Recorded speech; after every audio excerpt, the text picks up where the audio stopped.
In this video, I am going to review a toe touch RDL. This is Suzanne Stevenson.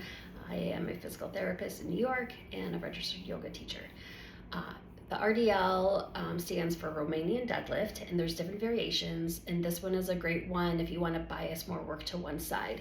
So if I show you from the side, my knees are side by side and I have 3 to 4 inches maybe between my feet, and I'm going to kickstand one foot out behind me, toe touch, almost like it's a squirrel's tail, using it just for balance. My knees are still across from each other, not touching in this way, they're still maintaining their space.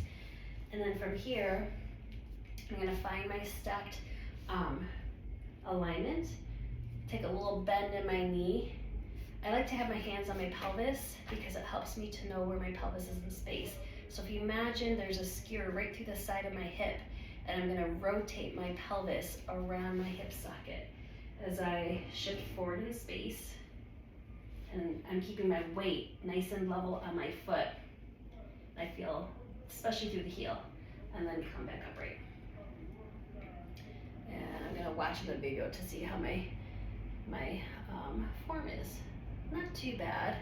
So I'm keeping a nice long line to my trunk as it tilts in space, and the axis of rotation is happening through the hip joint. I'm not rounding my spine to lower down. You want to keep your spine nice and long. I'm not overly arching my spine. You want to make sure you're using your abdominals to keep your spine long, not overly arched or rounded. I'm going to try 3 more. I like to keep my thumbs on the fronts of my ribs, because sometimes for those who might like to overly arch, your ribs will pop out, so you want to keep those ribs combing into your body as you do this.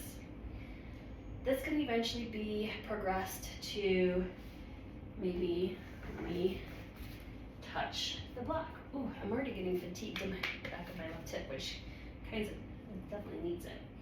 It can also be progressed to maybe you're trying to do it through a single leg. Ooh, that's feeling tiring. You can also start to hold a small weight in the opposite hand of the stance leg. So again, it looks like this from the front. So I'm tilting forward in space, the pelvis is level, you're not sinking into your standing leg or lifting away from your standing leg, and my trunk is staying nice and level. I'm not leaning to one side, which is another common compensation. Ooh, I'm gonna rest my foot on the wall. Oh, I like that. See what happens when you start exploring with different variations. Ooh. So again, what's the dosage here? Whatever gets you to fatigued. I'm feeling pretty fatigued. I think I'm just gonna do 1 more and then give it a rest. Ooh, okay. Take a rest, shake it out, and then try the other side. Thanks for watching my video. Stay tuned for more videos in the future.